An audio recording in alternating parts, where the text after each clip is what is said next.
আপনি কি ভেবেছেন আপনার নামাজ দিয়ে আপনি জান্নাতে যাবেন? আপনি তাহাজ্জুদ গুজার, সেজদা দিতে দিতে কপালে দাগ ফেলেছেন, এটা আপনারা জান্নাতে নেবে না।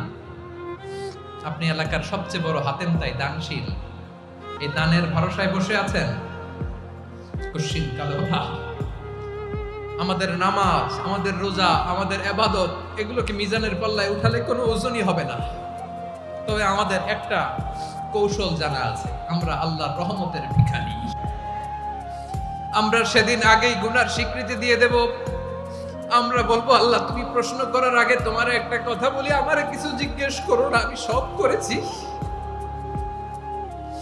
এমন কোন পাপ নাই যে পাপ আমারে দিয়ে হয় নাই। তোমার রহমত দিয়ে তুমি জান্নাতে পাঠাবা, তোমার দয়ায় জান্নাতে যেতে চাই, আমল দিয়ে না। পারবেন বলতে? কিয়ামতের দিন আমরা বলবো, আল্লাহ আমার আমল দিয়ে জান্নাত চাই না, আমি তোমার দয়া দিয়ে জান্নাত চাই। তোমার দয়া ছাড়া আমার কোনো উপায় নাই।